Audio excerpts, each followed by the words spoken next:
वन्दे पुरुषोत्तमं वन्दे पुरुषोत्तमं वन्दे पुरुषोत्तमं। परम दयाल श्री श्री ठाकुर अनुकूल चंद्र जी के श्री चरणों में मेरा कोटि कोटि प्रणाम। परम पूज्यपाद आचार्य देव के चरणों में मेरा कोटि कोटि प्रणाम। छिद्रूपेण व्याप्तं येन कृतस्नं चराचरं तत्पदं दर्शितं येन तस्मै श्रीगुरवे नमः। ब्रह्ममार्गप्रदर्शकं प्रेमभक्तिविनायकं शान्तिस्वस्तिविधायकं आचार्यं परवरं नौमि। परमाराध्य परम प्रेममय श्री श्री ठाकुर अनुकूल चंद्र जी के श्री चरणों में मेरा कोटि कोटि प्रणाम के साथ आज सभी गुरु भाइयों, सत्संग प्रेमियों एवं सत्ता प्रेमियों से मैं अपना हार्दिक अभिनंदन निवेदित करते हुए ठाकुर की कुछ बातों को रखना चाहता हूँ। आज का दिन हम सनातन धर्मावलंबियों के लिए परम ही सौभाग्य का दिन है। शास्त्रों के अनुसार आज महाकुंभ का दिन है, जो गत कई दिनों से चल रहा है और आज मौनी अमावस्या के दिन महाकुंभ में अमृत स्नान के लिए भक्तों का समागम हुआ है। करोड़ों की संख्या में, असंख्य संख्या। प्रयागराज के संबंध में कहा गया है, जो वह वही स्थल है जहाँ भारद्वाज ऋषि का साधना स्थल था क्यों है, और ऋषियों का समागम होता था। भारद्वाज ऋषि बस ही प्रयागराज में। इसी कुंभ मेला के अवसर पर, कुंभ समागम के अवसर पर भारद्वाज ऋषि ने जागवल्क को उनका पैर पकड़ के रोक लिया, जो आप रह जाइए। सभी ऋषियों की विदाई हुई, लेकिन जागवल्क राखौ पद टेकी, उनको पद समर्पण करके उनके सामने उन्हें रोका गया। क्योंकि ईश्वर का संवाद, परम पुरुष की बात, राम की बात, जो संपूर्ण मनुष्य रूप में आए, उनके संबंध में जानूं। और वहीं जागवल्क भारद्वाज संवाद हुआ है, जो मानस में वर्णित है। ठाकुर जी इस कुंभ मेला के संबंध में एक जगह बोले हैं, हम लोगों का यानी ठाकुर अनुकूल चंद्र जी के शिष्यों के लिए या सबों के लिए ठाकुर जी कहे हैं, जो सत्संग में है, सत्संग के बाहर भी है, सबों के लिए कहते हैं। जो वैशाख का, प्रथम वैशाख का स्वस्ति तीर्थ महायज्ञ होता है, ये ठाकुर जी प्रारंभ करवाए और बोले, इसमें सब आओगे, ऋषियों का समागम होगा, कर्म फल का खंडन होगा और कुंभ मेला का फल होगा। देखिए कितनी बात। कुंभ मतलब ऋषियों का समागम। सभी अपनी अनुभूति की बात को बोधयन्तः परस्परम उसे व्यक्त करेंगे। मैं अधिक उधर जाना नहीं चाहता हूँ। आज के दिन मैंने यह संकल्प लिया कि ठाकुर की कुछ बातों को रखूं। इसलिए आज परम दयाल श्री श्री ठाकुर अनुकूल चंद्र जी का अमीय आशीर्वाणी जो चाहते हैं ठाकुर जी हम सबों को कह रहे हैं कि न मरो न मारो, संभव हो तो मृत्यु को अब लुप्त करो। आगे कहते हैं ऐसी इच्छा से अधिक प्रिय बात क्या है। ऐसी इच्छा से अधिक प्रिय बात मनुष्य मरना नहीं चाहता। और जितने तीर्थ हैं वो सबों के साथ हम संपर्क बनाए रखते हैं। जो व्याधियाँ रोग व्याधि ना आवे, बाधाहीन जीवन जिए। आलोचना प्रसंग 17 पृष्ठ संख्या 16 में ठाकुर जी कहते हैं जीवन के प्रति हम लोगों का जैसा घोर आग्रह है उससे मृत्यु को अतिक्रम करने की चेष्टा हम लोगों के लिए अति स्वाभाविक है, क्योंकि हम जीना चाहते हैं और मृत्यु को अवलुप्त करने की चेष्टा ही करना चाहते हैं। आगे कहते हैं मृत्यु के साथ संग्राम करते करते हम जीवन रूपी भूमि को दृढ़ करते चलेंगे। यही तो हम लोगों की तपस्या है।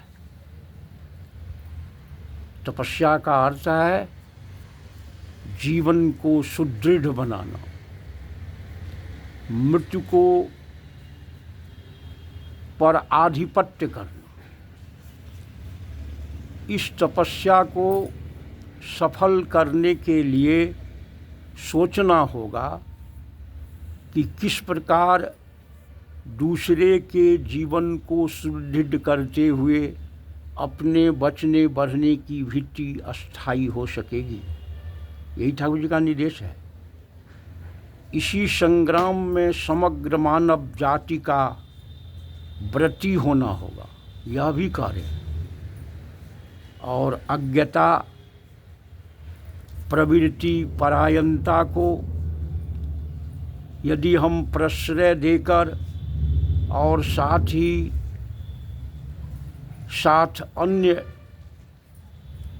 जो हमारी प्रवृत्ति मुखी चाल है सभी प्रकार की चेष्टाएं करते जाने का मतलब है मरण की शक्ति को ही बल देना, शक्ति प्रदान करना। इसलिए हम लोगों को चाहिए जो जब तुम में भारत में पैदा लेने का सौभाग्य प्राप्त हुआ है। ठाकुर जी कितनी अच्छी बात कर, कितना दायित्व दे रहे हैं। जन्म लिया है तभी तुम्हारे ऊपर यह पूत दायित्व आ गया है। क्या? अमरत्व प्राप्ति। यह अमरत्व प्राप्ति का दायित्व इसलिए आया है कि हम भारत में पैदा लिए हैं। जन्मगत मृत्योर्मा अमृत गमय, ऋषियों की वाणी है। ऋषियों ने अपनी भावी संतान संततियों के लिए सृष्टिकर्ता से यही याचना की है। तमसो माँ ज्योतिर्गमय, असतो माँ असतगमय, मृत्योर्मा अमृतगमय। अमृतं गमय का अर्थ ही है कि मानव ही सृष्टि का सर्वोत्तम कृति है। Man is the measure of universe. सृष्टिकर्ता पंच महाभूत क्षितिजल पावक गगन समीरा से हमें निर्मित किए हैं। ये सभी अवयव हैं और इसके अंदर में एक अविनाशी शक्ति प्रदान की है और वह मनुष्य के जीवन के लिए दायित्व है, वही केंद्र बिंदु है। वह आकृति बनाए और आकृति के अंदर में मन जो विभिन्न स्तर में होता है, वो मन ही स्वरूप लेता है। मन ही मनुष्य के निर्माण का कारण बनता है। प्रत्येक मनुष्य अपने अपने मन के ही रूपायित रूप हैं। विभिन्न वैशिष्ट गुण कर्म के अनुसार वर्गीकृत भी किए गए हैं, जिसे वर्णाश्रम की संज्ञा दी गई है और उसे ही जीवन का एक जीने का एक कल्ट, एक आधार, एक रूप दिया है। हम यह भी जानते हैं कि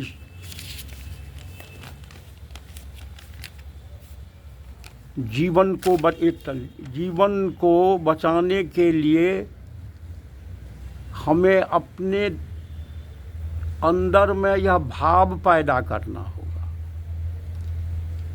जन्म एवं मृत्यु रूपी रिवॉल्विंग घूर्णायमान पद्धति के अंदर जीवन है। जन्म और मृत्यु दोनों सत्य है। जातस्य ही ध्रुवो मृत्यु। जैसे सूर्य एवं सूर्यास्त, हम सभी आशीर्वाद पाते हैं न, तो उसके अंदर चिरंजीवी भवः, आयुष्मान भवः, दीर्घायु भवः, यही आशीर्वाद हर कोने से मिलता है और उस आशीष को सार्थक करने के लिए ही हमारी साधना होनी चाहिए। जन्म का अर्थ है सूक्ष्म को स्थूल में परिणत करना। जीवन शक्ति, वाइटल फोर्स जब रूपायित होता है, मूर्त रूप लेता है, तो स्थूल रूप में जब आता है तो उसे ही हम जन्म कहते हैं। और मृत्यु माने स्थूल शरीर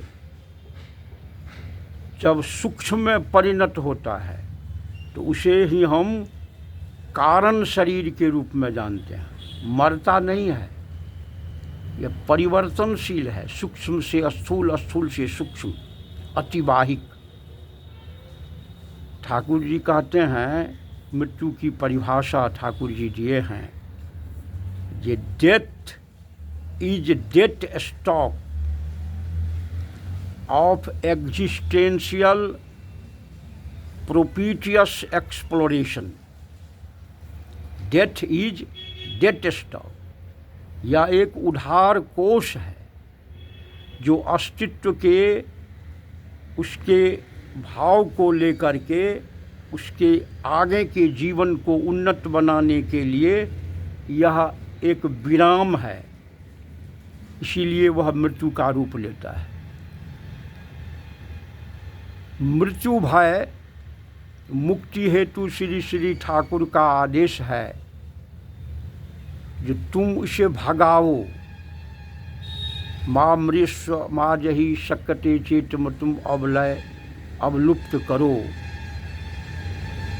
फिर ठाकुर जी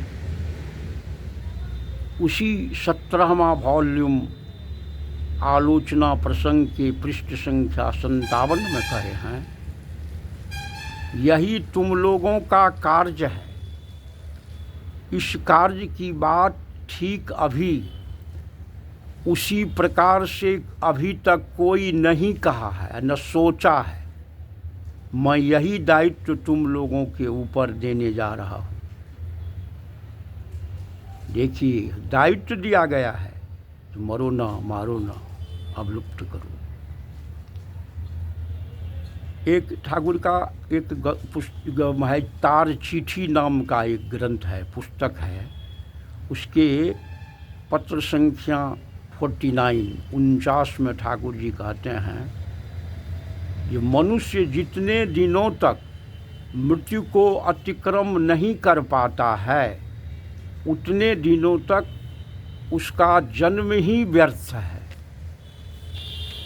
यह जन्म व्यर्थ है और इसी को अतिक्रम करना है। पंच तत्व से स्थूल, स्थूल से परिणत का क्रम तो चलेगा, तो अतिक्रम क्या है? अतिक्रम है जब भाव शरीर, कारण शरीर, सूक्ष्मतम शरीर मूर्त रूप लेना चाहता है, किंतु स्थूल शरीर उस कारण शरीर के कारण शरीर बनना नहीं चाहता है। देखिए कितनी सैद्धांतिक बात है। और कोई मरना नहीं चाहता है, लेकिन जन्म लेना चाहता होगा, क्योंकि स्थूल शरीर कारण शरीर में परिणत नहीं होना चाहता है। और कारण शरीर स्थूल में जब तक परिणत नहीं होता है, तब तक वह बेचैन रहता है। इसीलिए यह एक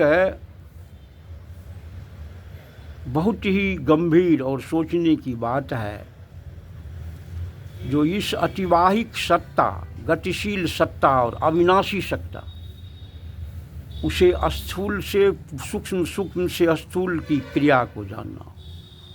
काल चक्र सबों को अपने अंदर समाएगा ही। हम काल चक्र के अंदर हैं। काल चक्र के अधीन भेदाभेद नहीं होता है। वहाँ न्याय सबों के लिए बराबर है।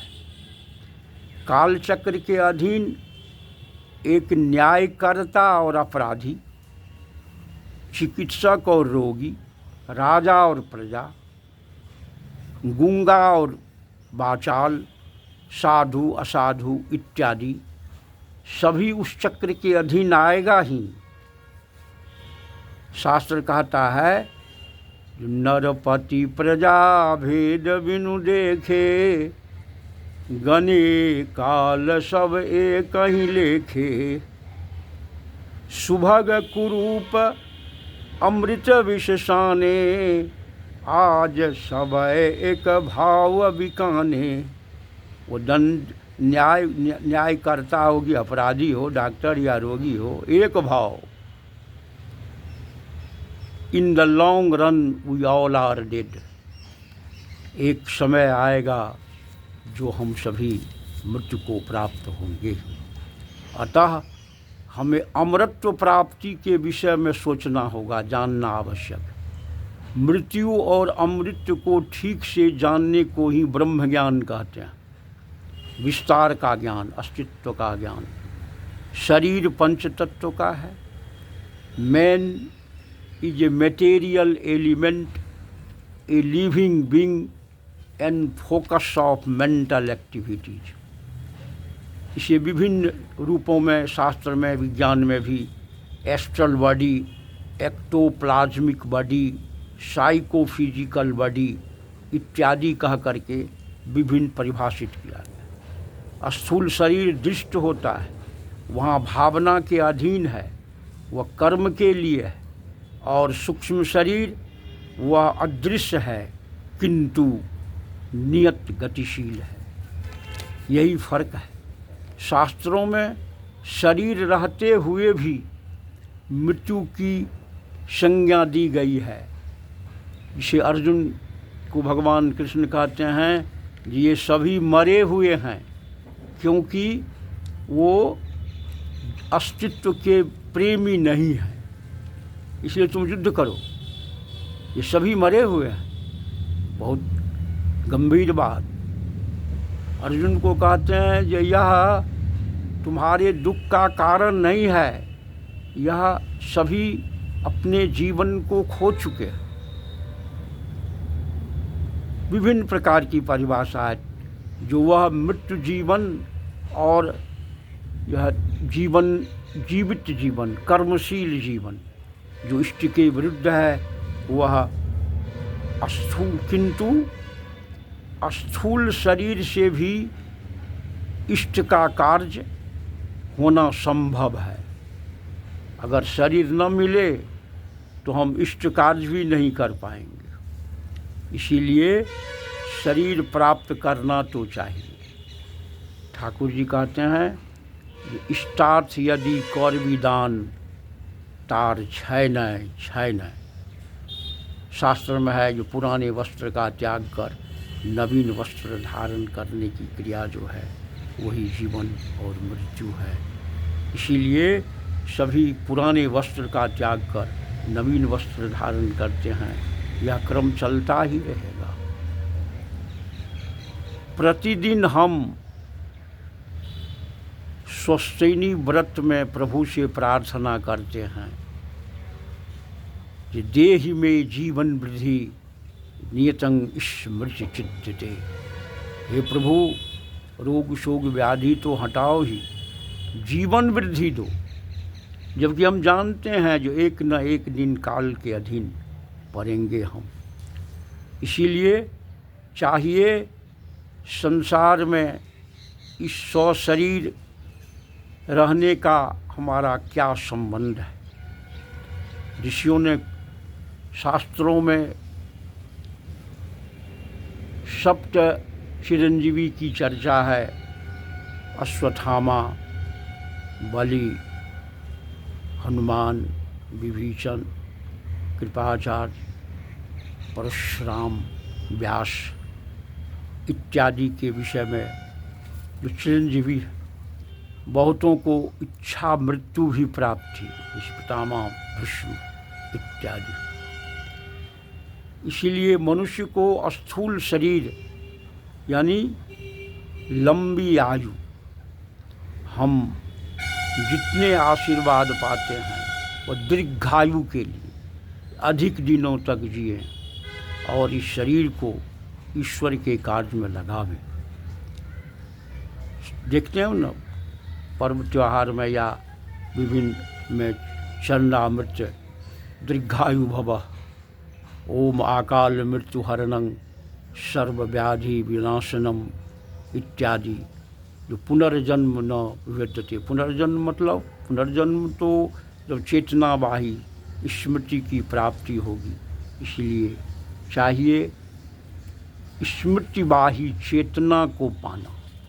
यही स्मृतिवाही चेतना ही है मां मृयस्व। ठाकुर जी पुण्य पोथी में कहे हैं, 9वां दिन की वाणी है, jump at once into this kirtan party and work, your life will be prolonged 12 years। दीर्घायु के लिए चाहिए। इसका क्यों कहे हैं तुम्हारी आयु 12 वर्ष की अभिवृद्धि होगी? क्योंकि हम जन्मगत संभाव्यता लेकर आए हैं, वह बहुत सीमित है। इसकी पूर्णता का सुयोग ग्रहण करना ही हमारा धर्म है। नहीं करना हम लोगों का चलन सापेक्ष है। प्रबल सक्रिय इष्ट नशा रहने से इष्टार्थ, इष्ट के आदेश को पालन कर चलना, उन्हें मान उनकी प्रत्येक बातों को जीवनीय समझना, तो लाइफ को अधिक समय जीवन तक दीर्घायित किया जा सकता है।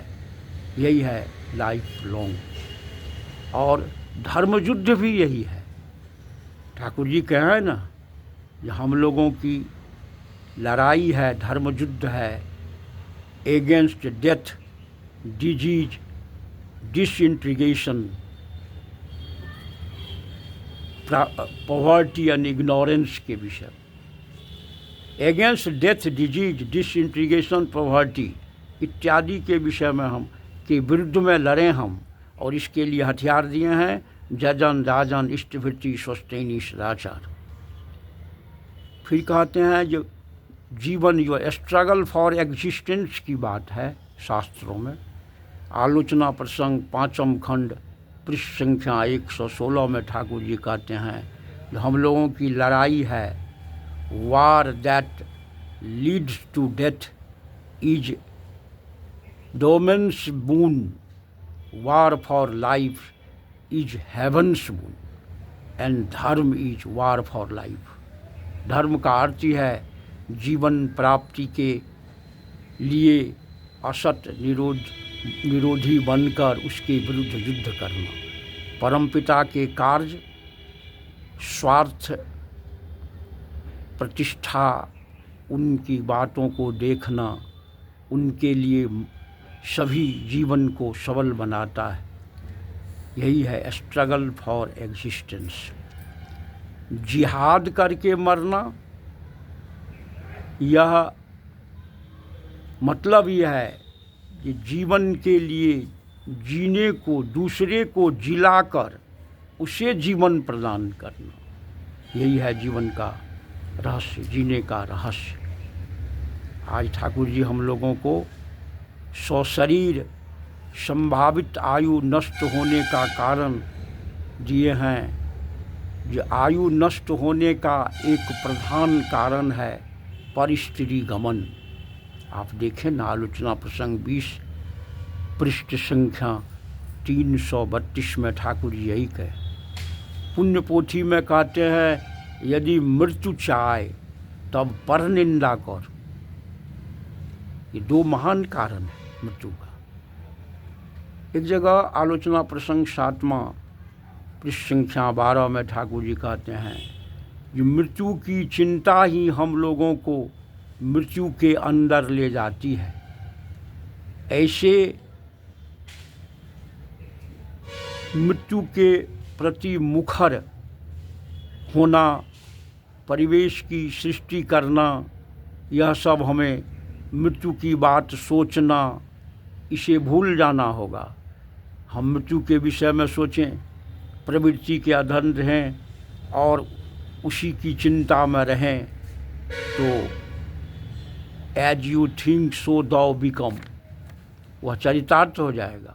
इसलिए हम जीवन के विषय में सोचें। शास्त्रों में कर्म फल भोग बतलाया गया है, क्योंकि स्वयं कर्म करना, स्वयं कर्म देखना, स्वयं भोग करना। इसीलिए कबीरदास जी कहते हैं कि कबीर कमाई आपनी कबहु न निष्फल जाए, 7 समुंदर आरे परे वे आगे अगराए। हम 7 समुंदर पार करके भाग जाएंगे, भाग नहीं सकते हैं। इसलिए मृत्यु भय को मिटाना होगा। मृत्यु भय को शक्तिशाली जीवना आकुति से उसे भगाना होगा। मृत्यु भय रहने पर, मृत्यु की चिंता करने पर, मृत्यु के विषय में सोचते रहने से वह मृत्यु हमें दबा देगा। इसलिए उसके विरुद्ध युद्ध करना ही साधना है। साधना के लिए हम सभी ठाकुर की बात सोचें। ठाकुर जी यह भी कहते हैं, यह भी जानना चाहिए हमें कि life is imparted in the home. गर्भावस्था में ही मृत्यु को परिमापित हो जाता है। पंचैतानी बलि खन्यते गर्भ अवस्थांग देहि नाम, आयु कर्म च विद्या च वितंग निधनमेव च। ये सब उनके साथ समायोजित होता है पूर्व कर्म फल के आधार पर। उसके बाद उसे स्वस्थ सुशृंखल करने के लिए जितनी चेष्टा हम करें वह सभी मैकेनिकल होगा, क्योंकि उसे दीर्घायित तो किया जा सकता है लेकिन उसे मिटाया नहीं सकता है। फिर वह ठाकुर जी आगे कहे हैं कि death it self is dependent on parents. माता पिता पर निर्भर। मानसिक अवस्था उस समय कैसी थी, माता पिता का सामंजस्यपूर्ण अनुराग एवं मिलन के माध्यम से संतान संतति की जीवनी शक्ति निर्धारित होती है। यही है उसका मूल स्रोत। माता पिता को भी चाहिए जो वह दीर्घायु संतान की कामना करे। प्रत्येक सेल एवं ऑर्गन गर्भाधान के समय ही वह निर्धारित हो जाता है और उसे ठाकुर जी कहते हैं न, स्वामी के प्रति आकर्षण जैसा सुत पाता है जीवन वैसा। दोष माता पिता दोनों का है। उपगति के समय हम जिस भाव से भावित रहते हैं वह मनोवृत्ति में वह तदनुपातिक जीवन आत्मा, सोल, जीवात्मा, जीवन आत्मा, वह हमें आकर्षण करके वही खींच के लाता है। वही हमारी जीवन का एक स्रोत है, वही है जीवन के लिए गठन करने। आगे ठाकुर जी कहते हैं जो मैं कहता हूँ नाम करो, काम करो, समस्त मानव को बचाए रखो।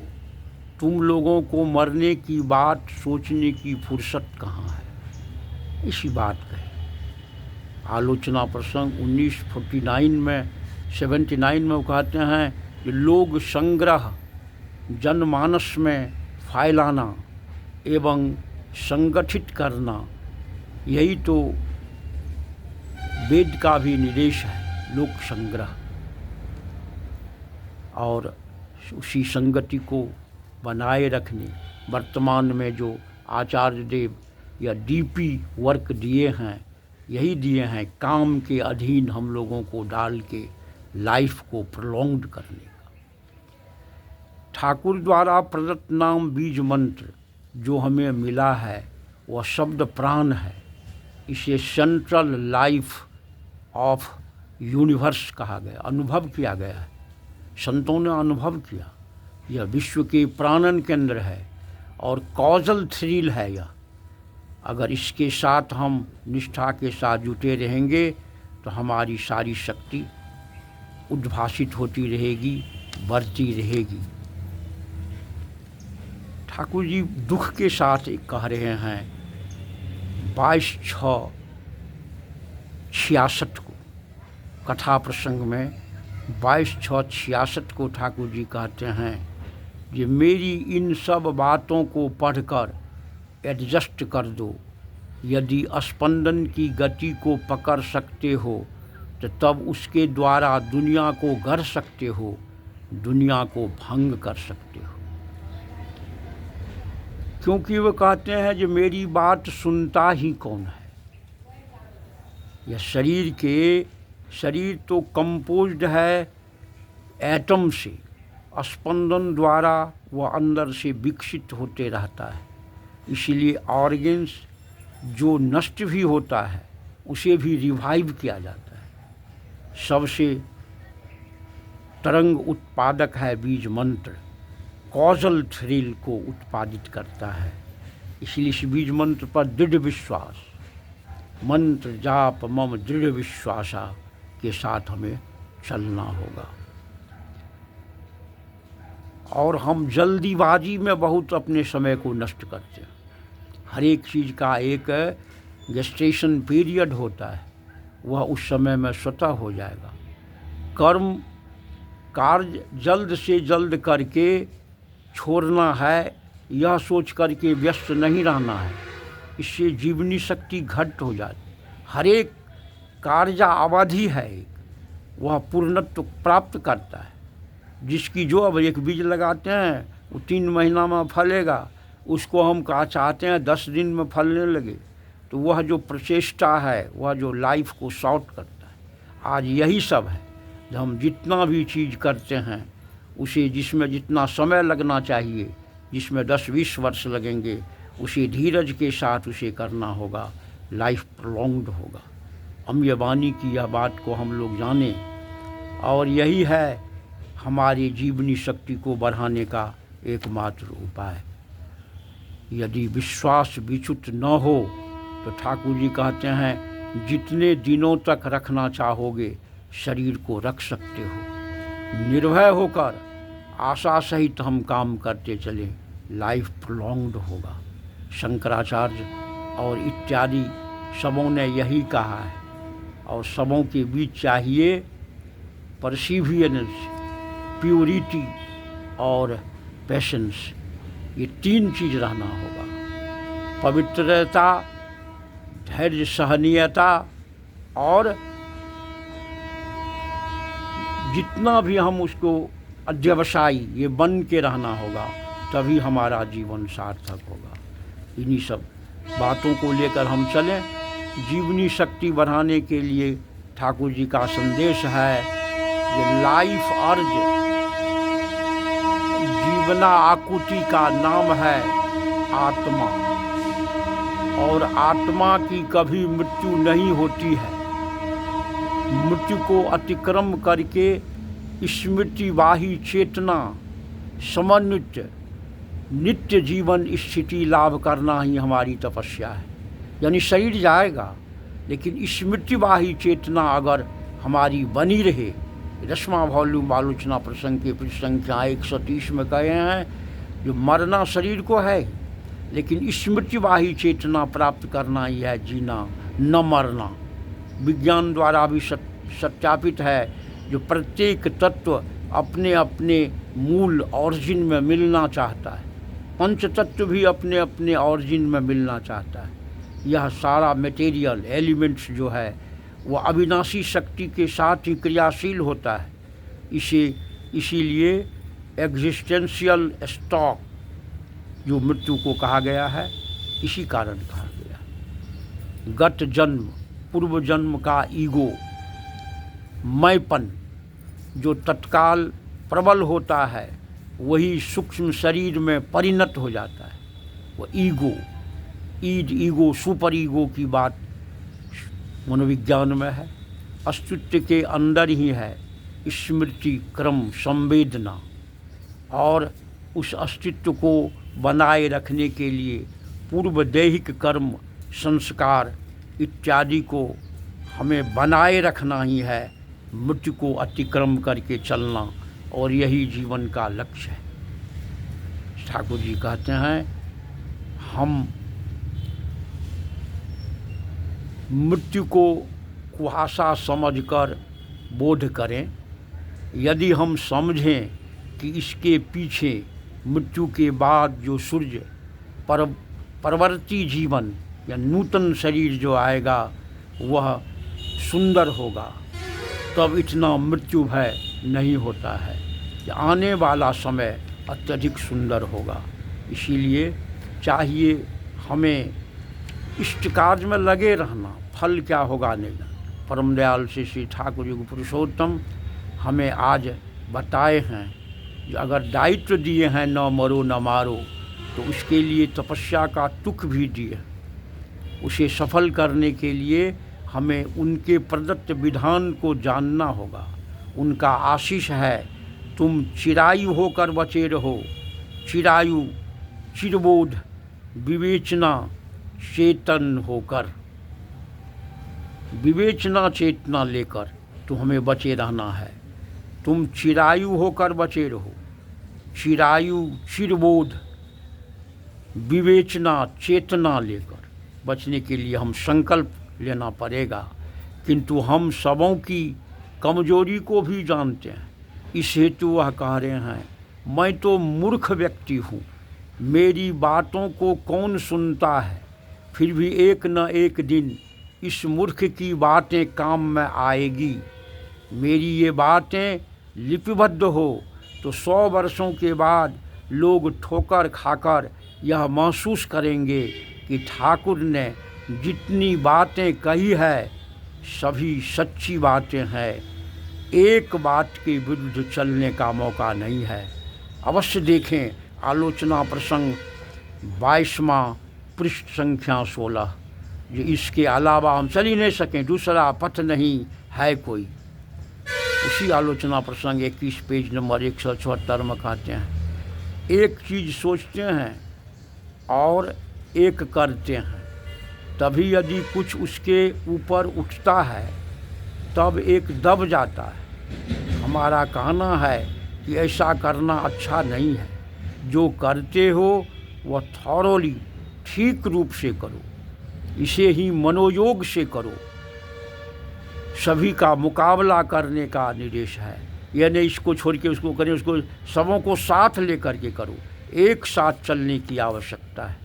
आगे कहते हैं, एक के बाद दूसरी की चिंता करते करते जितना अतीत में जाया जाए उतना ही स्मृतिवाही चेतना का पथ खुल जाएगा। एक के बाद दो, दूसरे के बाद। आगे कहते हैं, नाम करते करते पूर्व जन्म में कब हम किस अवस्था में थे सब कुछ जाना जाएगा। भजन, भजन मतलब साधना का एक स्तर है सत्संग जगत में। ये भजन के समय यह अधिक होता है। किस समय एक वृक्ष थे, किस समय एक कुबीर थे, यह सब पता चल जाता है।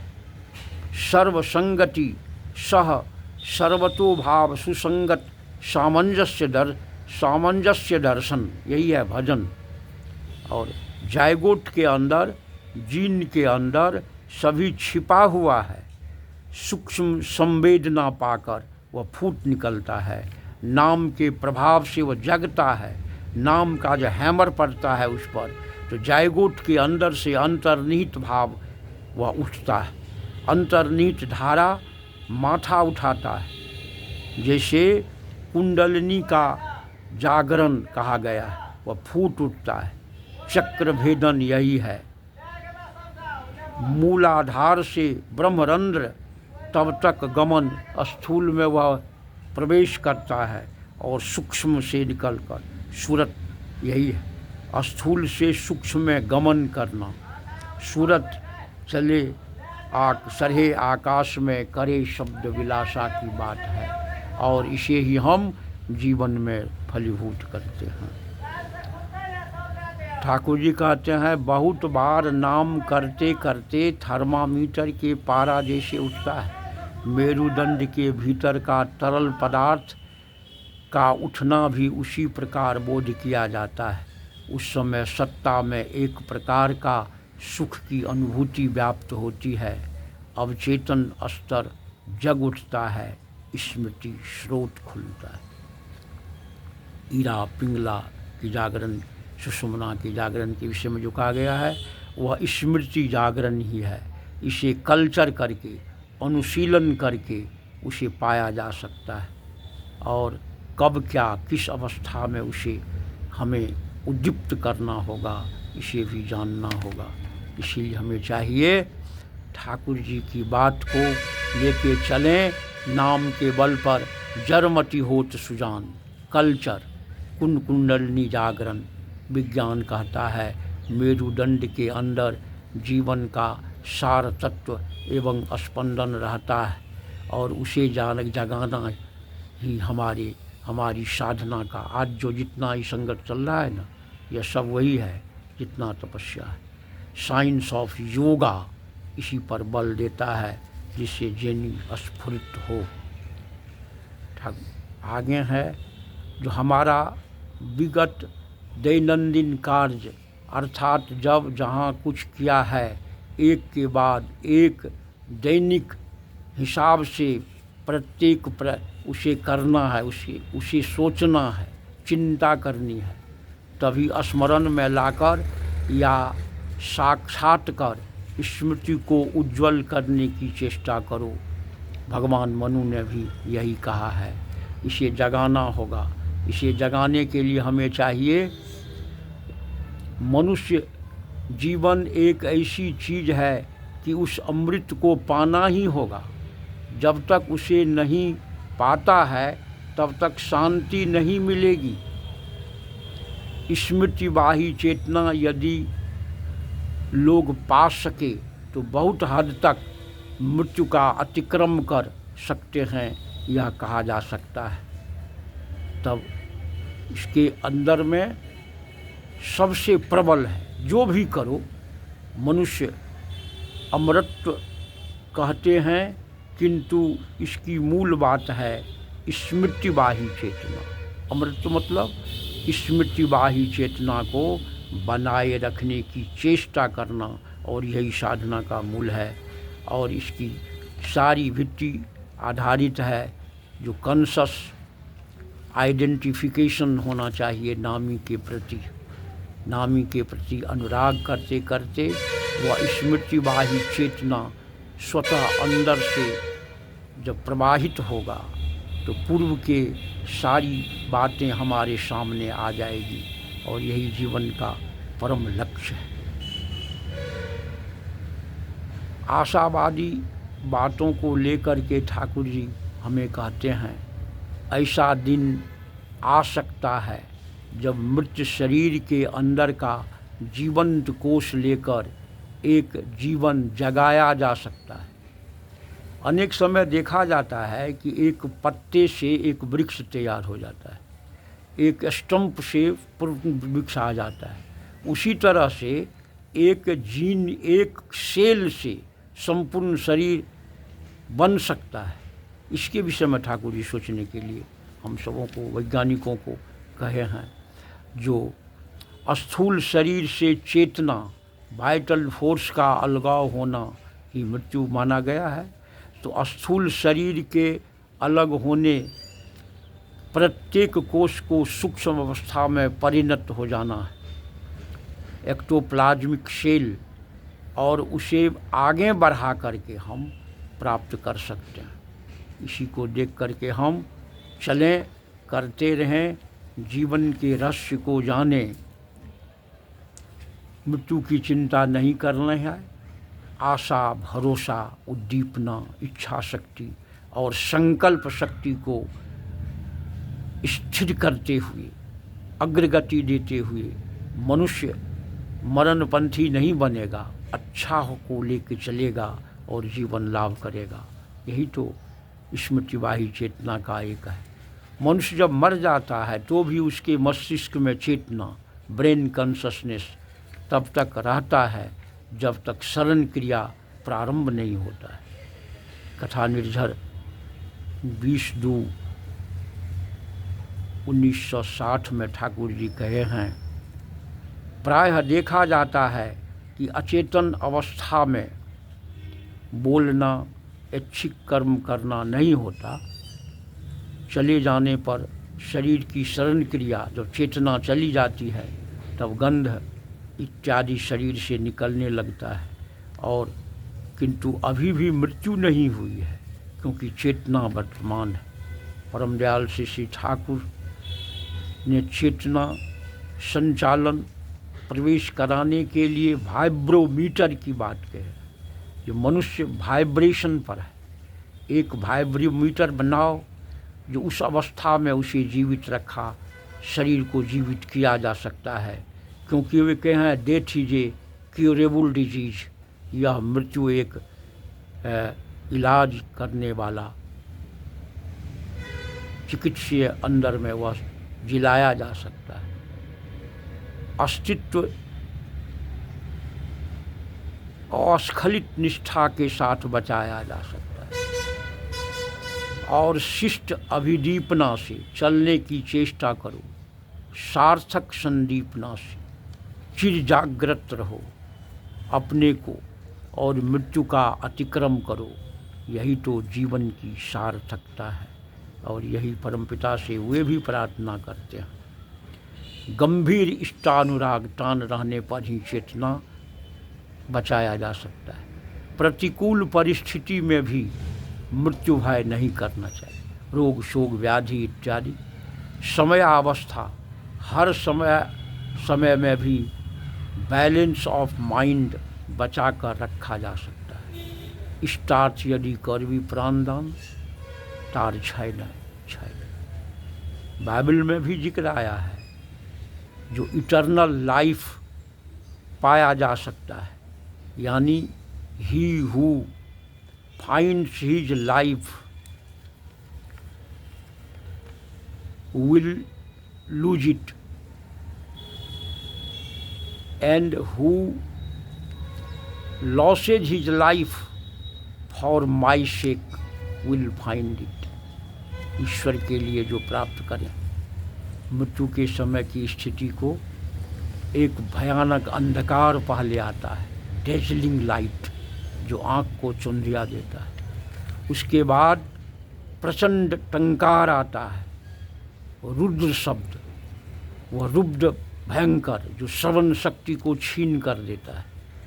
उस समय जो सहन कर सकता है उसकी चेतनावाही स्मृति बनी रहती है, नहीं तो कट जाती है। ऐसे व्यक्ति के संबंध में ही शास्त्र में है, तब कल्पांत नाश नहीं होई, क्योंकि उसे भी उसे बनाए रखते हैं। शरीर को लेकर अमरत्व और शरीर नहीं रहने पर अमृत। शरीर तो दोनों जगह है, सूक्ष्म शरीर और स्थूल शरीर। शरीर में जब भागवत चेतना अवतरण होने लगता है तो तब वह शरीर मरता नहीं है।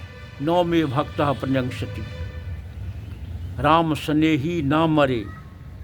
अतः नव नव शरीर धारण करते हुए विगत कर्मों को हम बचाए रखें, यही है स्मृतिवाही चेतना प्राप्त करना। यदि कोई जीवन में इष्ट में नियुक्त रहने का अभ्यस्त है, भीतर बाहर से इष्ट के संग में कुछ भी कमी नहीं करता, मेरे मन में होता है, ठाकुर जी कह रहे हैं कि उसकी स्मृतिवाही चेतना बनी रहती है। यह अभ्यास सुदृढ़ होने पर मनुष्य को भेद कर, मृत्यु को भेद कर मनुष्य आगे निकल जाएगा। धारा अविच्छिन्न रहेगी। इसीलिए अनटॉटरिंग एडहेरेंस, टेनेशियस रिस्पॉन्सिबल एडहेरेंस को बनाए रखना, अनुराग के साथ चलना होगा। स्मृतिवाही चेतना बहुत हद तक बची रहेगी। हरि से लगो रे भाई, तेरा बनत बनत बन जाई, जेहि जोनि जन्मों कर्म वश, यही राम पद अनुराग। चिर चैतन्यता को बनाए रखने के लिए चैतन्य पुरुष, चिर चैतन्य पुरुष का बना रहना होगा। चिंतामणि की चिंता करते करते सारी चिंता हमारी समाप्त होगी, इष्ट चिंता रह जाएगी और हम उसे पालेंगे। गीता में भी है, जेसांग सतत युक्तानांग भजतांग प्रीतिपूर्वकम ददामि बुद्धियोगं तांग जे नुमामुपयांति ते। स्मृतिवाही चेतना को जगाना ही है अमृत को प्राप्त करना। कुछ एक बात रखना आवश्यक है। अटूट इष्ट प्राणता सहित जीवन की जानने की ओर झोंक रखना ही ज्ञानाभ्यास है, वेदाभ्यास है। इसे जानना अच्छा है। इसलिए अध्ययन अध्यापन, तपस्या का अभिष्ट की प्राप्ति हेतु अंदर से द्रोह भाव को सदा के लिए हटा देना है, अर्थात उपकार भाव, अपकार भाव को तिरोहित करके उपकार भाव रखना, प्रचेष्टा परायण होकर मानसिक और शारीरिक शुद्धि के साथ पारिवारिक पारस्परिक सभी चिंताओं के साथ प्रबल रहना, यही है परहित सरिस धर्म नहीं भाई। इसे जानने के लिए हमें चाहिए इष्ट के द्वारा निर्देशित पथ को जानना। अंत में मैं सबों के लिए अपना एक स्फुरित भाव व्यक्त करना चाहता हूँ। पथिक हूँ मैं अनंत पथ का, नाम का संबल है मुझको।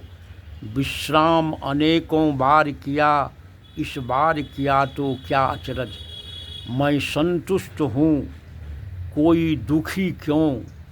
आत्मगति क्या रुकने को है। कोटि कोटि चित्कार करे सब, नियति क्या झुकने को है। क्षमा याचना है हर सब जन से, जो हुई भूल इस जीवन में। अनुतप्त हुए नव जीवन लेने, चला प्रभु के चरणों में। इन्हीं शब्दों के साथ में सबों के शांति, स्वस्ति और मंगल की कामना करता हूँ। मृत्यु भय हटाइए, इष्ट कार्य में लगिए। परे परे मर जाने से चलकर मरना अच्छा है। प्रभु की इच्छा पर चलिए, प्रभु के साथ रहिए, ईश्वर आचार्य के सानिध्य में बने रहिए, सत्संग में भी जीवन लाभ करिए। सबों के लिए मैं अमर जीवन के लिए परमपिता के चरणों में प्रार्थी हूँ। बार बार हम मिलते रहेंगे। वंदे पुरुषोत्तमम, वंदे पुरुषोत्तमम, वंदे पुरुषोत्तमम।